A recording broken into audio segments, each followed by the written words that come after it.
Well, hello, everybody. Welcome to another installment of Show to V with Mike G, the show of life, the show of horse riding, the show of activism, environment, and whiskey, and George Dickel whiskey, to be exact. Today, we chat with the general manager of the Dickel Distillery, Miss Nicole Austin. We talk about her life starting in Kings County, starting in other project management fields, and how whiskey brought everything together. And we also talk about the newly released Dickel Bottled in Bond, a 13-year-old brilliant Tennessee whiskey that you want to get your hands on. So, without further ado, I hope you guys enjoy this great chat with Nicole Austin.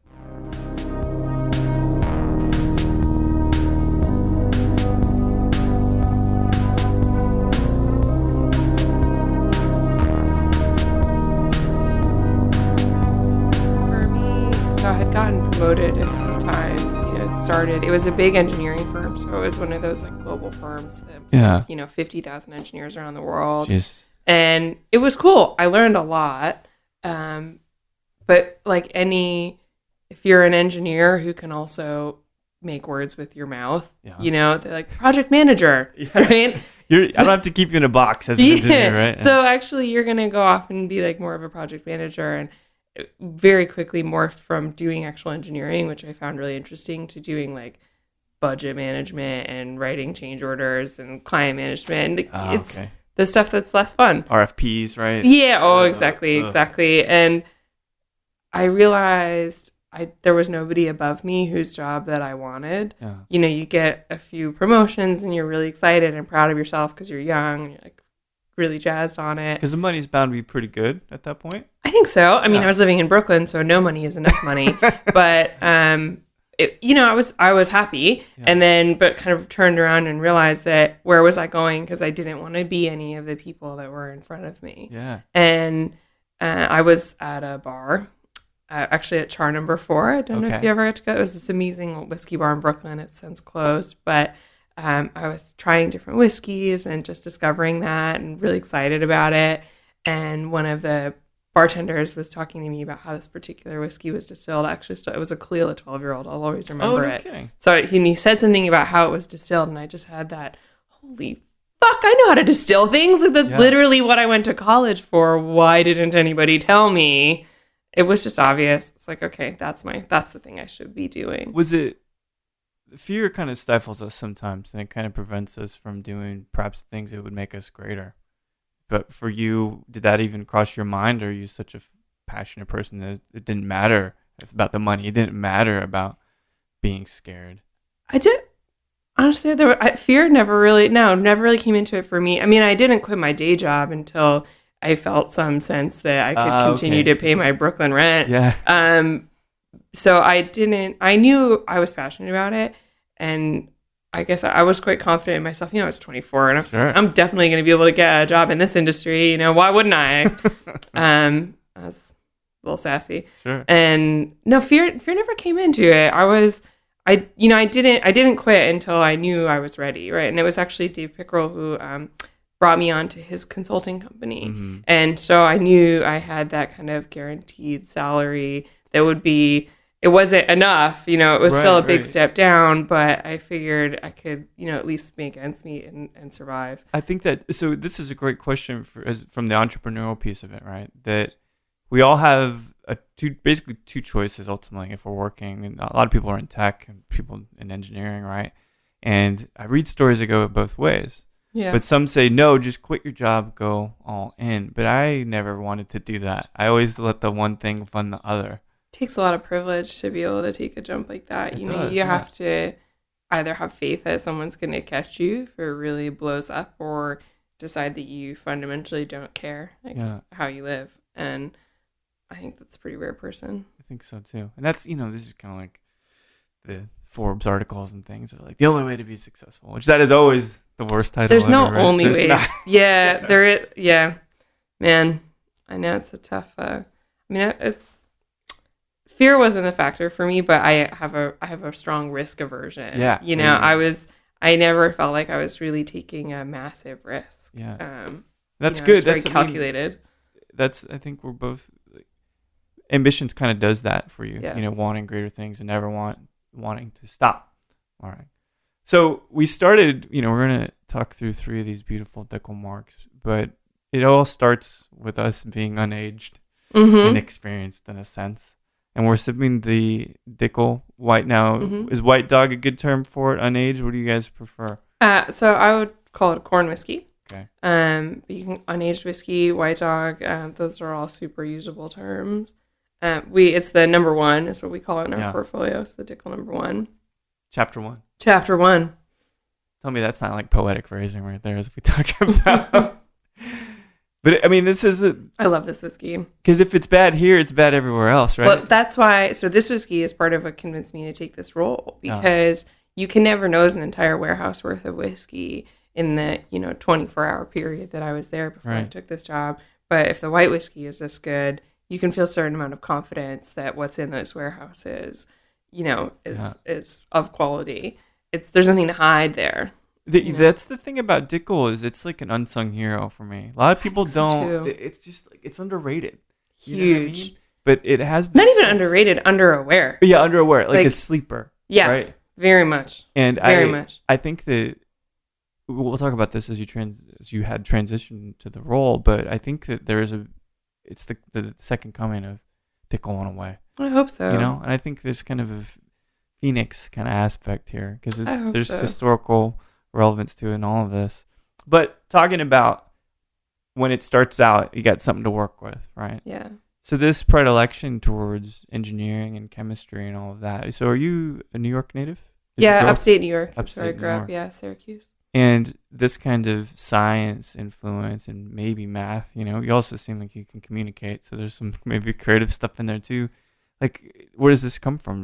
Are you focusing the engineering science industries? No, not all. My mom's in retail, but she always had this incredibly good sense of like just being comfortable with math and being comfortable. She was very, one of those people who can look at a room and tell you the measurements of everything in it down to the inch and, move stuff around and do kind of DIY home projects and just execute them really, really well. Yeah. And she was really engaged with me when I was young with, baking, which is chemistry in your home, and really teaching me about that and making me feel comfortable with it and putting up with my like funny science experiments when I was a little kid, and just I was really privileged to have parents and family like that. You're capable of doing this. Did you have a non-science creative side as well? Did you ever write? Oh, I tried desperately, but I was absolutely terrible at all of them. Pick up a guitar. I wanted to so bad. All of my best friends in high school were musicians and artists, and I tried my hand at everything. I would show up in art classes and try to draw, and the poor art teacher would be like, "Maybe it's best you stick to math." And I tried. My best friend in high school was a drummer. I tried to learn that's one area where it could work for engineers. Oh, I tried. I thought so. It's like rhythm, music patterns. Makes sense. Understand these things. I tried photography because that's basically chemistry art, right? Yeah. No, I'm real bad. I'm real bad. So art, whiskey's the closest an engineer can come if your skill is math to making art. I think about inspiration too, because you can get everything right on paper with whiskey, but that still doesn't mean you have the heart to make it. And well, it's chaotic. There is no everything right on paper still doesn't tell you all of the answers. Right. We don't. There's what's the phrase, right? That like any system sufficiently complex is indistinguishable from magic, right? Everything about whiskey is sufficiently complex that although we know some things incredibly well, they're never the totality of what's happening, and so you always will have to just get experience and learn and sort of have that like passion about it. Absolutely. So going into, because obviously for science, it would make sense and it feels did you feel any obligation to do the academic piece, which you did at Manhattan University? Oh yeah, for sure. Yeah. But you were wanted to. Yeah, absolutely. my high school guidance counselor is either a genius or terrible, and I still don't know. But basically, she implied, when you're having that meeting of like, what are you going to do next? Yeah. And I just took the two things I was good at, chemistry and math. Go, I should go be a chemical engineer because those two words. Right. And she's implied strongly that I didn't have the discipline to really like see that degree through, and I should sort of dial down my expectations. Really? Like, F you, lady, like, I'll show you. Yeah. And so either she's terrible or great because I rallied against it. Exactly. It's like, F you. And, I like to think that she was actually really good at her job and like patting her back. I'm like, patting herself on the back for motivating me to like stick with it. It's a punk rock anthem kind of thing, right? Where it's like, you're not going to tell me what to do. Right. You're sure not going to tell me what not to do. Right, dead right. I'm going to go suffer through this incredibly challenging curriculum just to stick it to the man. Oddly enough, that's how many of my relationships have been. Just to tell myself I could do it. And I was loudly of that attitude. So maybe she was a genius teenage manipulator. You'll never know. So. It's hard to say, But the experience in academia, it's very lab-based, I imagine, right? My school was very practical, and that's one of the reasons I chose it. So even the labs were very like kind of mini industrial sized, not bench scale beakers, but like small pumps, small pipes, small valves. I really loved it. It was very practical. I liked the education part of it very much. I would have stayed in academia, except that's a terrible career, Yeah, well, that's a whole other conversation. It's no fun at all. It's not fun to not practice the things that you learn there, right? Get them to good use. Did you feel like there was a particular outcome from academia that you would have to teach or that you would have to do these kinds of engineering jobs? Did you feel painted in a corner at all? I wanted to, if I had not cared about the kind of life I lead, I wanted to just do math. Yeah. But I didn't want to go work for insurance and I didn't want to be a teacher. So I had to pick something else. Yeah, absolutely. Something practical. And everyone always said chemical engineering, like you can do anything. Chemical engineers go and work for financial firms and they go and work in business. And, I told you, like, you can do anything. So if you don't know what you want to do, then do this. Makes sense. Upstate move to Manhattan, was that an easy one for you? Oh, I was so excited. Yeah. I was a young high school punk rocker. I got to move to the big city, Wait, so you were a punk rocker? Oh, for sure. Tell me who, because if you ever get me talking about music, I always have to go down that path with it's been like 25 years since Sleater Kinney's album came out. Like, can you realize how old we are? It's like, yeah. Yeah. Mm-hmm. Yeah, there was something, and I know this isn't punk rock, but there was a Bjork, I think it was Jura, that particular single, and I realized it was 20 years old, and I was in high school when it came out. I was like, oh, crap. What is happening? But so, for who gave you your punk rock mantra? Who were some people that were influencing you? Well, there was this big Syracuse punk band called Earth Crisis. Oh, I saw them in the mid-90s. Yeah. So they were already big when I was like coming into high school. Isn't Snapcase from like Buffalo or something? Mm-hmm. Yeah. Oh. So the Syracuse scene, like Trustkill Records and Hellfest, like that was already going when I was coming into the age where I would care about those things. So I was pretty fortunate to be able to just kind of like plug into this scene that was already pretty established. Here's ironically too, is a very anti-alcohol scene.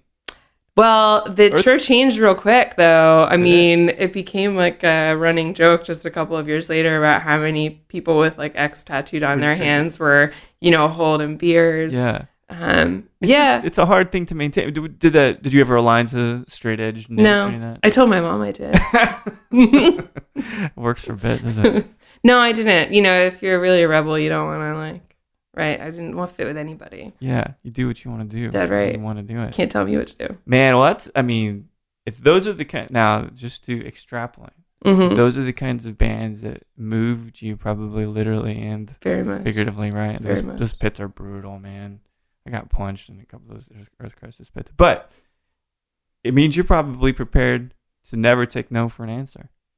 I like to think that was a beneficial use of my teen years to really, I guess, be comfortable, like sitting outside of the norm. And I think folks that have easy, like coming up in easy teen years don't get the tools to figure out how to deal with challenges. So I feel really lucky that I came up in that kind of group, and even just caring about things like social justice and being aware and conscious of a world beyond yourself. I guess really thought I knew a lot more than I actually knew, and I was a real prick about it. But still, at least it opens the door to the idea that maybe you should care about more than just like what's going on in your tiny world. And I'm really grateful for that. I think that's a really good sentiment. I think that whiskey is a very worldly category, right? And now agriculture and like the savior of American like high quality agriculture that's not just commodity based, and the idea of rural manufacturing. And I mean, it's to me hugely important. It brings a lot of economic stability to so many folks that wouldn't have had it. Our workers at Dickel are unionized. Oh, really? Mm-hmm. Oh, that's brilliant. I didn't realize that. Mm-hmm. We've got the union symbol on the label. In no the bottom kidding. Right corner. Yeah. Man. So there, when Take a lot of pride in that. You talk about the Kings County part, right? Mm-hmm. Which is really the first foray fully into this whole kind of industry, you know? One, did you have any kind of early relationship with whiskey? And I'm not suggesting that you drinking underage or anything like that, but just any kind of... Of course not. Drink responsibly, everybody. 21 or older. Never. But was it something that you were around socially? Yeah. Oh, I thought it made you a real badass, right? Yeah. I was intrigued by the allure, right? It was always something intriguing. Yeah. When I came into drinking. Especially whiskey. Yeah. It's mysterious. Yeah. It's sophisticated. Right. It makes you like you're a lady that's ordering whiskey. Like right. You must be intriguing. Yeah. It's not a bad way to start a conversation with someone. It worked for me. So why whiskey over maybe things like brandy or gin when you were starting? I think that's what was available, right? So, I drank plenty of vodka soda splash crayons in my lifetime in the early 20s. So like I wasn't too good for it, but whiskey with like rocker culture was very involved. So to me, that was quite a natural way to go. I didn't know anything about gin for years, that it even sort of existed as a category. And tequila to me was like a well-shot product because, you're 22. Right. I didn't know anything. Understanding of it. So whiskey, because whiskey's always whiskey, right? You go in, it's the finest cocktail you ever have. Absolutely. No one has to prepare it. It's already like that in the glass. How was the learning process with the feds, with the local government, and starting that distillery? Well, so when I joined Kings County, they had already gone through that process, right? So I found them right after there was a little announcement about them getting their DSP, and that was the first DSP to be granted in New York City since Prohibition. And I had already, for about a year and a half, been trying to get into the industry. And so when I saw that, I was like, all right, this is it. I'm living in Brooklyn. They're in Brooklyn. And I just went, so the very first day that they ever sold a drop of alcohol, I showed up, and in my like punky little 24-year-old self, it's like, I'm a chemical engineer. You're welcome. Like, I will work for you now. And they were kind of like, okay. How'd they take that? I mean, they were like, cool. We have no idea what we're doing. Like, that couldn't hurt, you know? Yeah. And like, we don't have any money though to pay you. And that's fine. I'd rather have sweat equity anyways, like make me a partner. And that was the beginning of all of that. And it was, to me, it was very exciting to be in the beginning. I didn't really get deep into the regulatory stuff until a little bit later. That's the worst part. Well, I find it exciting, actually. Right? Yeah, no, I'm into it. I mean, I was the founding president of the New York City Distillers Guild, and so also from that punk rock background, right? I believe community organizing is really important. Do you have a zine when you were younger? I sure did. Did you make your own zine? Of course I did. Tell me what it was called. I don't even remember. Well, we started, so I have found, actually there's a group in my old high school that still exists that was called Acceptance Coalition. What? But now they're it was like an LGBT focused group. They're now like an anti-bullying group or whatever. They still exist. We published a zine in college. Community organizing you're stronger together. I'm really passionate about that. I do agree. And I did a ton. That's when I really got into the minutia and realized that work could be so impactful across so many people's lives. You get a law passed, and there are so many businesses that are profitable, because of that work. Yeah. That's a legacy that even if I got hit by a bus tomorrow, this industry in New York and like nationally, my work is a part of how healthy it is, and that's really, really satisfying. So I got into it, but yeah, it's hugely complicated. Not as bad as people think, though. It's not impossible. No, right. I wouldn't say you should let it be an obstacle that you can't surmount, because you can. Clearly, I mean, I've been working in this for less than a decade, which in the world of laws is really not that long. Yeah. And we've dramatically changed state and federal laws. Yeah. They saw the economic viability of this. I think Texas so. Too. Yeah. When we were very fortunate in Governor Cuomo in New York, and like the fact that the New York Wine and Grape Foundation and the craft brewers had really sort of paved the way over that more of like the 30, 40 year timeline to show what the economic benefits would be. And so we sort of just got to ride their coattails and say the word parity over and over again. It's a very powerful word. So is synergy. That was one from the early 2000s. Right? Yes. Yeah. That's the vernacular of the time. I decided to think outside the box and find some synergy with my with our local craft beverage producers. Collaborative nature. Absolutely. You talk about community, and of course, whiskey does have a very broad community. I think it's becoming more inclusive all the time, and which is great. Kind of looking at just outside of that, though, and the way that people are communicating with each other, which is kind of me versus you. Does that something that's on your radar? How people, I'd say, typically use social media to kind of engage each other? Oh, it has to be on my radar, because that's how you build brands. How do you fit into that then, knowing that pretty awkwardly? Yeah. Pretty awkwardly, but I'm trying. I Instagram. Yeah. But do you notice that people, I guess, is one of your aims to build community rather than have people kind of saying, well, this is right, this is wrong, this is the right kind of whiskey, this is the wrong kind of whiskey, this is good, blah, blah, blah, blah, blah. Yeah, I've evolved. So when I first got into the industry, I very much had the, like, this is right and this is wrong, and I was a little bit militant about what I wanted and didn't want in whiskey. But I mean, it sounds funny to say, like, oh, I have perspective now. Like, I've grown so much, even though I've also been less than a decade, which is a tiny amount of time. Oh. But you evolve a little bit and realize that most of that comes from insecurity, right? Like, you want to prove that you know something that somebody doesn't know, and you feel really militant about it because actually you don't know.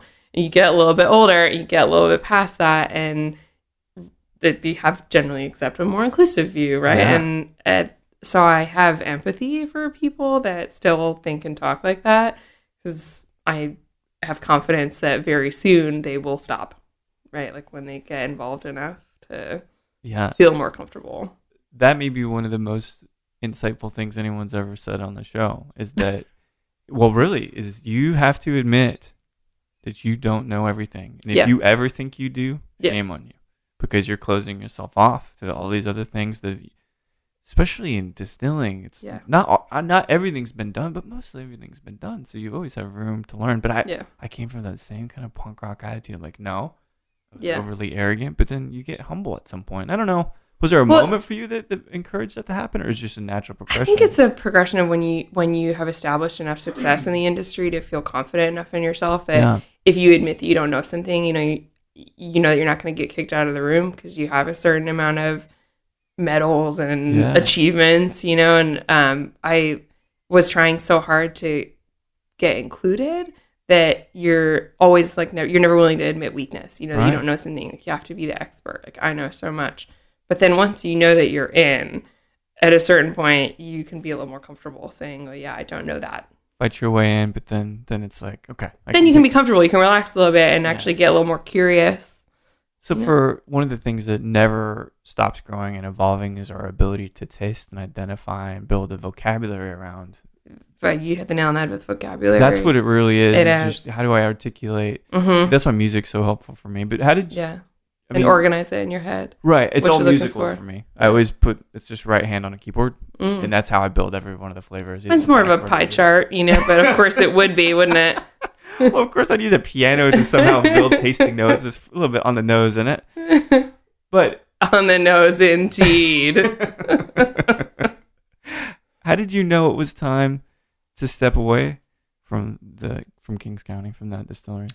For me, well, we had a bit of a class of personalities, right? So I think we knew pretty early on that it wasn't going to be the forever home. Yeah. It was just we weren't all rowing the boat in the same direction. The long-term visions for the company and what we really valued professionally weren't the same. And we all kind of knew that early on, but we all also needed each other, right? Like I really valued Kings County for the experience that I got, and I needed that relationship because it was an industry that I desperately wanted to be in, and I cared a lot about that whiskey. And they needed people who were willing to work for very little money all the time, you know? And so we needed each other. But we all, I think, always knew that like everything was going to grow better if we all went off and did our own things. The band had to break up. Yeah, but it wasn't uncomfortable. I was excited to, I got the opportunity with William Grant. I mean, to me, it was just so exciting. It was the opportunity of a lifetime. Like, how many grain distilleries are going to be built brand new from the ground up in my lifetime? Probably not that many. Yeah. So to be there for that was you couldn't say no. Move to Ireland, like the mecca of whiskey and horses, the two things you love the most. Yeah, absolutely. Sign me up. And they were so happy, I think genuinely happy for me. And I had Ryan, who is my apprentice, who's amazing. We had worked together for years, and he was more than ready for his step up and definitely didn't need me anymore.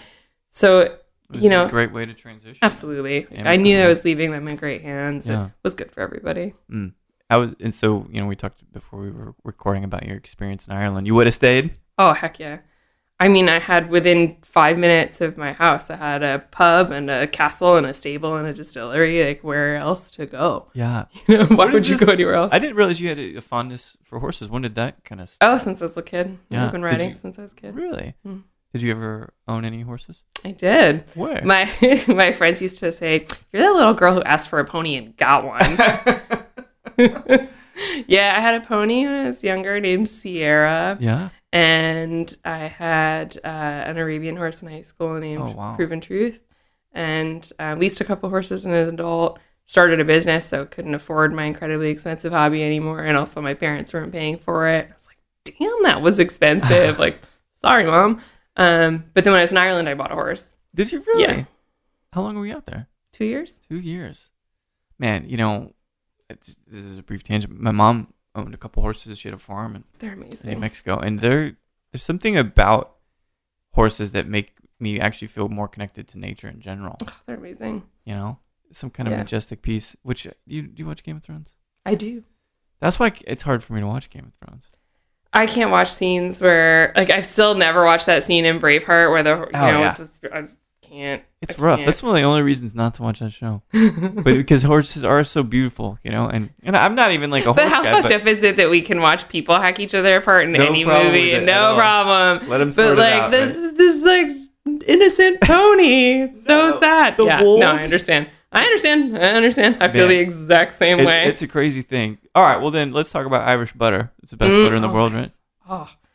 Butter and all butter-related products like shortbread and scones. The scones and the gel. I guess it's coming up on lunchtime. I think that's what I'm talking about. The Dunn Store Belgian chocolate shortbread. I still dream about. It's so good. I miss the butter. I do too. Luckily, we have Kerrygold now, which is close. I'm not sure. No, I don't know. Still on the fence about it. I'm on the fence. Okay, that's fair.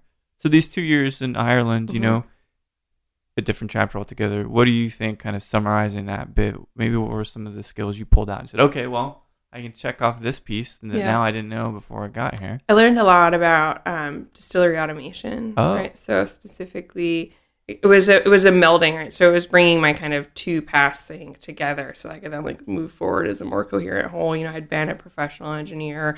I had worked on like large scale industrial construction projects. Yeah. I'd gone off and been a distiller, and this was the blending of those two roles. So kind of making all of my skills coherent. That was really interesting. That was really big for me in that role. And then I also learned a lot about grain whiskey, which I hadn't really interacted with a ton before that. And I had a misconception going into that role that grain whiskey was basically neutral.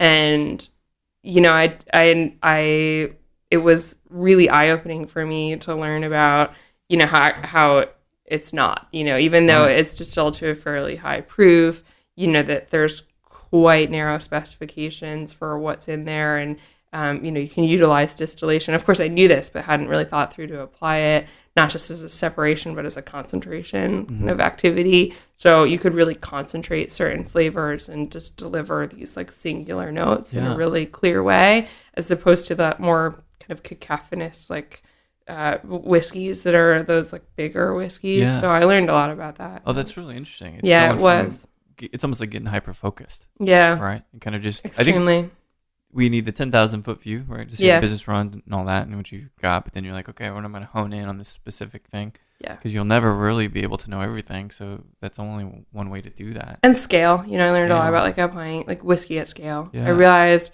when I was commissioning it in one 12-hour shift, made as much whiskey as Kings County had made in like all of 2015. Oh, wow. So I got a sense of scale. That's a hell of a sense of scale. I know. But what was particularly really gave me the sense was realizing that distillery compared to William Grant's main grain whiskey distillery was extremely tiny, like minus a zero in scale. So it gave me a sense of the size of the ocean that I was swimming in. I mean, it's good to get perspective like that. I got a lot of perspective. What about the influences of barrels and things? Did you get a bit of a clearer idea of that? I didn't interact with that hardly at all. Yeah. That was one of the other things I really enjoyed about that. Like I was so hyper-focused on the distillery. I wasn't dealing with marketing. I wasn't dealing with mature stock. I mean, I got to meet some of those people and talk to them and like learn a bit from them. But I was on the grain distillery and that was it. It was kind of nice to only have one job. You had one job. Yeah, one job. So this background, you're building this real nice portfolio of skills and different ways of thinking and interesting backgrounds, thinking about community. Mm-hmm. How did you, so this is, we're going to talk about this, the Dickel chapter, or the Cascade Hollow chapter. Yeah. When we went through this. Would you call it a rebranding or just a change in it's not really rebranding because it's not, Cascade Hollow isn't the brand. Right. But yeah, it's a change in business structure. I see. Really. Oh, wow. I think that's the most fundamental change. So let's dive into the Dickel 12. Yeah, talk absolutely. Because this is old. This is established. We know it. We love it. And so you're walking into something.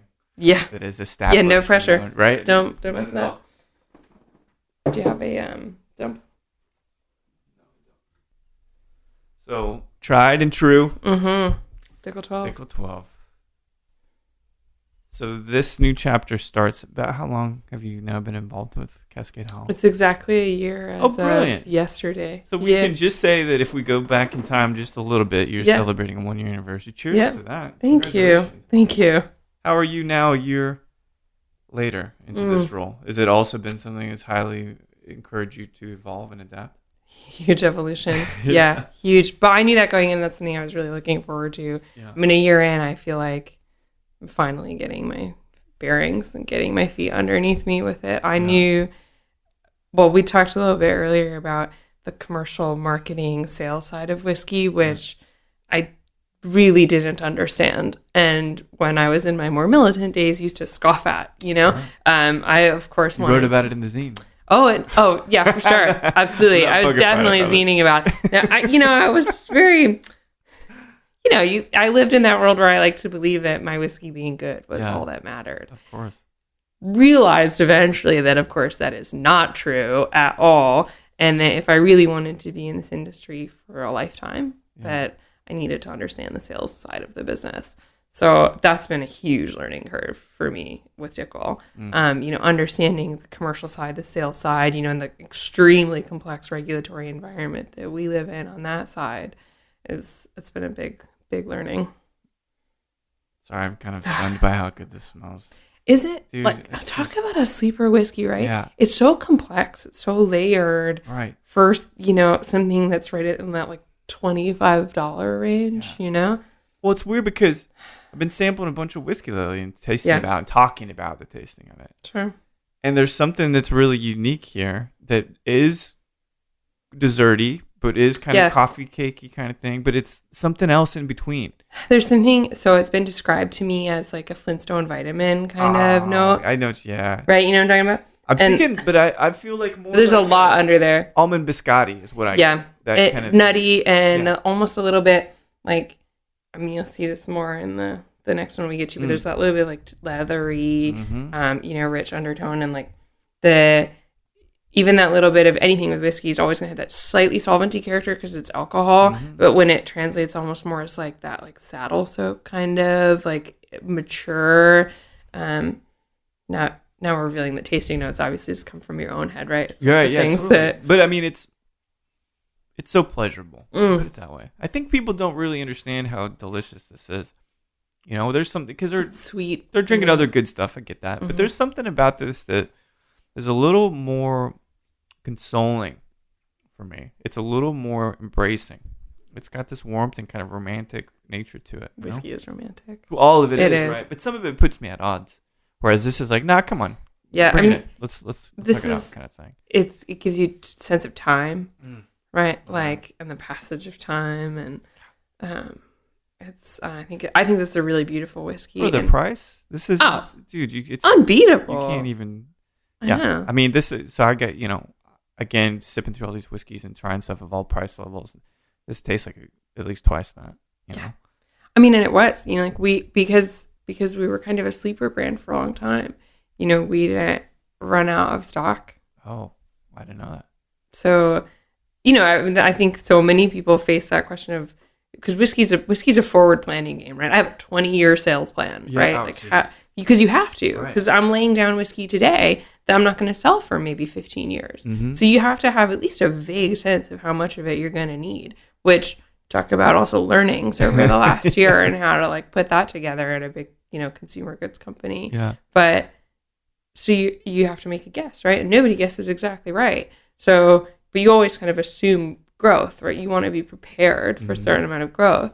And if we were kind of steady humming along, well, then you have a little bit of excess. Yeah, right. And it's a really privileged position to be in compared to, I think, a lot of other brands that just the growth in bourbon whiskey caught a lot of people by surprise. Absolutely. And they were, having to empty their warehouses to meet the demand. So talking about how this opportunity came about, you're part of this brand now. Yes, my name is above the distillery. See, well, but in a way, the narrative has changed. Yes. Dickel. You're part of that narrative now, I think, for all the right reasons. In the lineup of oil paintings, my face will always be in it. Have they what's the word? Have they petitioned for a oil painting of you yet? I kind of secretly want to, but no, not as yet. We don't have that. But so many other distilleries that I've been in, you always have that, right? It's like the wall of distillers. Man. So, were you ready for this kind of visibility? Yeah, I had a fair bit of visibility with Kings County. Right. We were in New York, so there's a lot of media there. I got more than I deserved in my earlier career. So it was really kind of by no means a parallel move, but in terms of visibility, it didn't seem like it was more pressure on you. Mm-mm. How did you guys meet? Dickel, how did you guys meet? I got called by a headhunter, and I basically tried to give my job away. I thought she was calling me because I have so many connections in the industry, and she's telling me about this job. Oh. And my initial response was, I can definitely help you find somebody. I know so many people. I'm sure I can. Because that's me, right? I'm like, of course I'll help you. And it wasn't. She took her a few minutes to stop my role of naming people who I think are amazing for her to say, no, we want you. What? You're super too humble for this thing, right? What? What do you mean? What? Really? Me? Yeah. You sure? What? So yeah, I tried to give my job away. How long did it take from that first phone call to actually? It moved really quick because at that time we were just getting ready to turn the grain distillery on, and I basically told them look, I want to see the distillery because I had never been to Dickel. I wanted to see if I was going to take the role, and basically I had 2 weeks. It's you have to get me there in the next couple of weeks, otherwise I'll be on call 24 hours. I can't leave Ireland. And so they, talk about embracing the entrepreneurial attitude. They scrambled to find a way to get me on a plane to get to Tennessee, in less than 2 weeks to get over there to see the distillery. I was in there for 24 hours, interviewed with a bunch of folks in Norwalk, went to the distillery, turned around and went home. And for them laying that much out, they were all sort of well, we need to make a commitment or not. And so it moved really quick. That's great. Sometimes people, they are in limbo for weeks just to figure out their fate. Was it very fast? How difficult was it leaving Ireland, though? Personally, it was really difficult. And also logistically, it was really difficult. I had a cat and a dog and a horse. It was challenging. Yeah, it was very challenging. But I loved it. I really did think I was going to maybe set up a life there. Yeah. So it was a kind of rough mental adjustment. Of course. Any relationships that you had to bring over or break apart? Yeah, and you meet a lot of folks. Like, you spend time in Ireland. Yeah. The people are so friendly and like, they really make you a part of their family right away. Quick. Yeah. It's a sense of community, Yeah, it was hard to leave. Sorry, I'm still smelling this. It keeps opening so big, up. I know. And it develops. It gives you all the things you want in a whiskey. Right. And nothing you keep going back. Keep going back. It's offering more. Like, what do you think makes this so special then? Now that you're at the helm of this thing.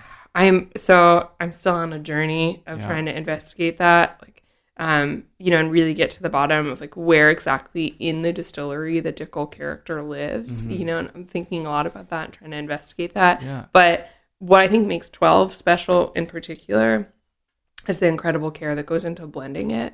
So I think a lot of whiskeys they tend to have fairly simple recipes, right? It's like, this is a 4-year-old, 5-year-old, 10-year-old, whatever. Mm-hmm. But this whiskey is a pretty thoughtfully constructed blend of a lot of different lots of varying ages. And so it kind of acts almost a little bit more like the blended whiskey, right? Where flavors are layered in with a lot of conscious effort, and a lot of past credit. I'm only just getting involved in that process because we're on a bit of a yearly cycle. So credit for this whiskey at this moment mostly goes to Ebony Major and Andrew Mackay, who are the blenders for Diageo, and they spend a huge amount of time and effort to execute that. I just realized what I've been tasting this whole time. What? Toasted coconut. Yeah, I could see that. Yeah. That's what it was. Because I kept. It's got that slightly drying character. Right. Yeah. That's why maybe because there's coconut on biscotti. Maybe that's what I was thinking, because it's like dry and nutty and also with that fatty tropical fat kind of thing. Yeah.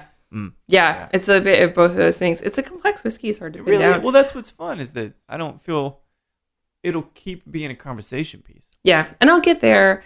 You can't force like honing your message, right? Like by the end of King's County, the whiskey so well for years, you can summarize it in like 3 words. Yeah, but you get to the essence of it, but you got to get to know it. So I don't really know this whiskey yet. So for me, it's still like, I know I love it, but I couldn't put it in 2 words. Yeah, what is Dickel? And maybe it should always be like a night on a stage between three people improvising every time, right? Yeah. It should always be something new and always something different. I think you can always count. I like the idea of getting to know it very well, though. Yeah, I like the idea of being like so intimate with the whiskey that I know everything about it. See, there's a history and what is it? Iconography to it, maybe. Yeah. Yeah. So now, the brand's been around since 1870. Like, when was the heyday for Dickel? Turn of the century. Good, right? Oh, turn of the century. Yeah. Okay. So like the real heyday for Dickel was like late 1800s, early 1900s. They had these like displays. They were doing great. Yeah. And then in the 70s, they did pretty well. Yeah. I still see the signs in some of those great dive bars. Mm-hmm. And it just makes me think from the Merle Haggard days. That's right. Yeah. Yes. I love those. Mm-hmm. So you've got a year in. Think about maybe 2 things. Yeah. I'm sure there's a hell of a list of things you want to achieve, right? But just in this near term, you're on the road, you're promoting the brand. What are 2 things you want people to know about Dickel as a brand and the whiskey itself? So my vision for Cascade Hollow, this was one of the first things I kind of thought about when I started the role. Like, what's the vision? Because you got to know where you're aiming. Right. So my vision for Cascade Hollow is for us to become the most trusted distillery in America. That's what I want, right? So that's the overarching vision for the company. Yeah. And I think Dickel's place in that is the history, the authenticity, the idea, we're just talking about how for the money this is such a good whiskey. This idea that like as a industry nerd, as just a generic whiskey consumer, that you could like trust this product. Yeah. That it's high quality, that you get something of value for your money. That we're not pulling one over, we're being truthful about what we're doing.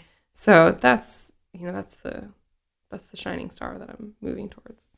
And then you're here in Austin. You're coming at an interesting time too, as South by Southwest. It's just whoops. But what are some of the things that you want to cover while you're in town? I mean, barbecue or education pieces, any of that stuff. I'm trying to just connect with like some of the, especially on the retail side, folks. So You get that tasting at Twin or the live broadcast. Yeah, at Twins. Yeah, and then we have the live stream from Total Wine is coming up this weekend. Oh, cool. So trying to just get some momentum going, really make something happen. Like my vision for this company, nothing comes to fruition unless we grow this brand. Like there is no, you have to be growing, right? Yeah. Like there is no future if we're not making something happen. So I'm out here trying to make something happen for this brand. Is it difficult given that some of the other Diageo's other brands are quite successful in Austin and Texas in general? Do you think there's still room to carve out, or is it? It's not just Diageo. It's an incredibly crowded whiskey marketplace. Right. It's very challenging to make your mark and break out of the pack and really start to grow. But it's definitely possible. I mean, people are doing it, and I think in some ways, I think the crowded whiskey marketplace works in our favor. The fact that there's so many whiskeys on the shelves and they're so interesting means that people care about and are interested in whiskey.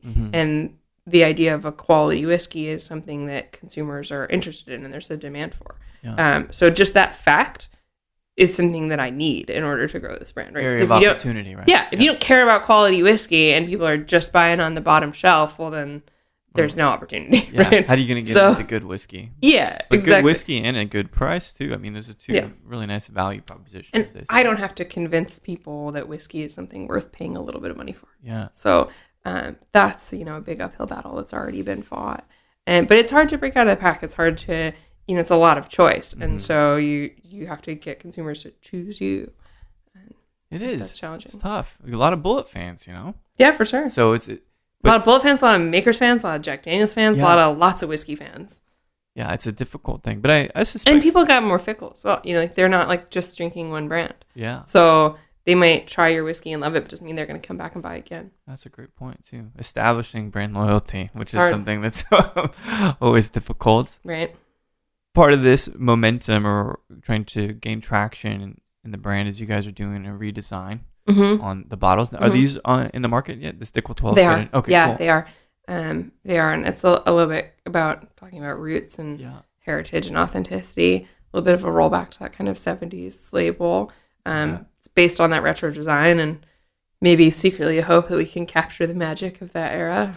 Man, I mean, it's always possible. We're talking about cycles, and so design cycles, taste cycle. People are into whiskey, and Tennessee whiskey in this case more than ever.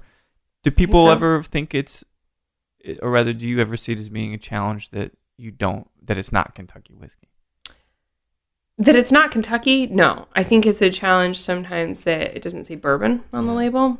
And that's something I've actually thought a lot about, like in how to categorize it and label it, because it is bourbon whiskey. Yeah. Right. So it is bourbon. You can sub it for a bourbon. If you like bourbon, you'll like this whiskey. It just has an also, right? It's bourbon whiskey that also went through the Lincoln County process. Right. I think that confuses people a bit. They think it's like a whole different category, that it's something to be treated with and engaged with differently than bourbon. And that's a bit of a challenge. So that's definitely something I think about. But, I don't believe that Kentucky has any special significance in the bourbon making No, world. I think that what I've really thought about when I was drinking through this is that I want to blind it against Buffalo Trace specifically. Oh, I have done. And I would love to this holds up. I want to test my preferences a lot and just do it blind because they're the same proof, right? And they have the same amount of complexity, or as I think they do, not going into it yet. But I spent a fair bit of time when I first started blinding myself against some of the like category leads, like Buffalo, and folks also at a similar price point. Like how does this stack against like Makers and Jack and Woodford and Buffalo Trace and I suspect it'll be very. It was surprising. eye-opening. Yeah, it was, and that's why I want to blind it because I don't trust myself. I can bias. You know what I mean? Yeah. Like, But that's bias. That's everybody. Yeah. That's professionals. Everyone. That's why marketing is so powerful. That's why I had to learn about it. That's a great point. So you're talking about the present, but there are some great things in the future that you have in store. And so you talked about some of your plans. This redesign of the label and such is one of those first measures to recapture that 70s. I would call it 70s flair. Yep. That very 70s, much. The zeitgeist of that popularity, right? The Merle Haggard things you said. And one of these efforts, I think, to bring further parity with Kentucky We can only hope. Is the concept of bottled and bond, Yes. which is something that has existed for quite some time, since the late 1800s. 19th century. Yeah, it's 1897, I think. Yeah, like that the Bottled and Bond Act was passed, yeah. An insurance of quality, an insurance of standards and production and all of that. What better way than to do that at Dickel? I mean, that's why I picked that for my first, this is the first innovation that I've shepherded, right? Yeah. So this is the first thing that I've put out of Cascade Hollow. And for me, it was like, this is my statement about the values that are going to define Cascade Hollow moving forward, right? So bottled and bond is the best way to capture that, right? If your goal is to build trust and the values that you have are around quality and authenticity, these words are synonymous with that. It's just an obvious choice. Absolutely. Yeah. So let's try this and tell me I mean, because I had one of the barrel selects, which was roughly 51 ABV. Yeah, and those are mostly 9 years old. Yeah. Oh, okay. So does this have an age statement on it, the bottle? It does. Oh, it does. Mm-hmm. This is their dump bucket, right?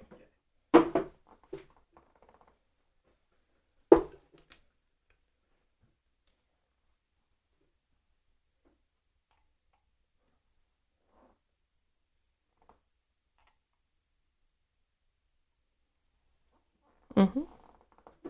Oh. Wow. Mm-hmm. Okay, so it smells different. It's different. Mm-hmm. This is... It's very different. Will this be a true addition to the lineup? Yep. So this will be George Dickel Bottled and Bond. Amazing. As we know, that's 100 proof, but no age requirements necessarily, right? Well, 4 years. Well, so for bottled and bond, it has to be at least 4 years. You don't have to put an age statement on American whiskey if it's at least 4 years old. So I have chosen to put an age statement on it, although not in the traditional way. So normally you would say, right, aged X years. Yeah.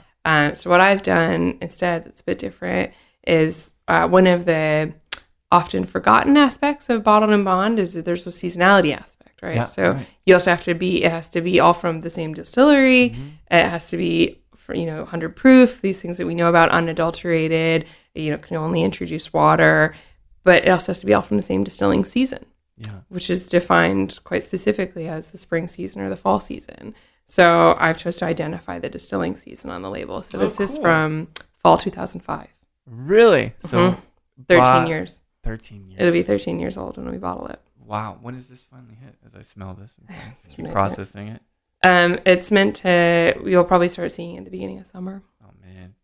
So it's just a super clean but more vibrant nose than the 12. That's the first thing, right? Yeah, I think, and some of that's the proof. It'll just be a little brighter. Right. A little bit more assertive in the glass.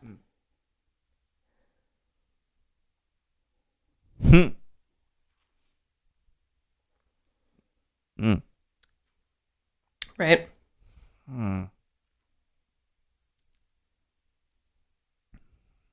Oh, geez. So normally I don't take that much time to sip something on the mic. It's like, it's pretty damn self-indulgent. Huh? But man, this is it's so big. Keeps going.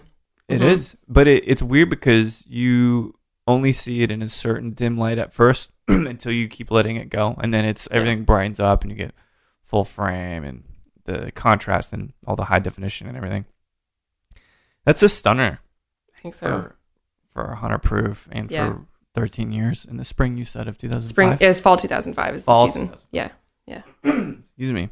So something that tastes this good, I would just expect it to be expensive. Nope. See, that was a good way because I suspect you guys will still maintain the value and the price. Yeah, it's gonna probably hit shelf less than $40. What? Wow! And you guys get plenty of it. Crazy. You taking this? It's gonna it'll be on allocation when we first release it. Yeah. But my ambition for this whiskey is that I would continue to release additional distilling seasons. That's amazing. If it turns out there's demand for it, which I very much hope there is. That I would release more. Beautiful bottle too. Yeah. Is that gold? It's a copper. Oh, yeah. Copper, cool. Yeah. It looks pretty nice. It looks really, really nice. So it got a little bit of that kind of premiumization touches, but not trying too hard. No, you don't have to. Bottled and bond. If the whiskey's good, you don't have to try too hard. That's the hope. At all. Well, this is a beautiful addition, and I can't wait to see it. I know you guys have some things to do here in Austin. You got a tasting and seminar over at Moonshine downtown, which is really great spot. Last thing I kind of wanted to touch on is I met Dave just a few times. I wouldn't consider him a close friend by any means, but I know he was a titan of the industry, very influential. And I asked this question of everybody, but I want to make it a little more specific for you. Let's say you're sipping this bottle and bond with Dave. What was it like to kind of sit and chat and have a drink with the guy? I mean, I worked with him for years, so I did a lot more than sit and chat with him. I traveled with him, and at first it's a bit intimidating. He was so well known, but then you get to know him as a person, more than as like the man, the myth, and he was a very complicated person. Really? Yeah. He seemed very, very multi-layered, I guess you could say. Yeah, definitely was. I don't feel like even as well as I knew him, there's always more that you didn't know. Yeah. Huge loss. Do you ever, I imagine there's some inspiration that having worked with him gives you in your... I'm always will be grateful to him. I mean, it's because of him that I was able to quit my day job and be in this industry full time. Yeah. And he gave me that leg up. He gave me that opportunity. So, I'll always be grateful for that. And but it is a loss, but I don't feel sad about it. He was able to accomplish so much of what he wanted to accomplish. And he left a legacy, and he got to know his grandkids, and he got to do a lot of what he wanted to do. Yeah, I think that's almost greater than what a lot of us are able to do. Yeah, he left a legacy. Yeah, and however complicated he was, like he'll always be part of this industry. Yeah, absolutely, and an inspiration. As we continue to trek through the growth of whiskey, you've got these. We sipped through 3 of these, and honestly, man, it just keeps getting better. With age, it keeps getting better with proof, and it just means that you started out with a hell of a white dog to begin with, right? Yeah, and very conscientious, mature stock management. And I think, I was pretty fortunate to walk into, especially on the production side, a group that was doing a pretty good job, top to bottom. It's good, and I'm glad to see you at the helm, and I know that this stuff's gonna be successful. I hope so. You can't. Tasting like this, you know what I mean? Good work doesn't always go unnoticed. I'll put it that way. I hope so. I 13-year-old whiskeys were not my original plan for bottled and bond, but I just really thought these were exceptional. They struck me.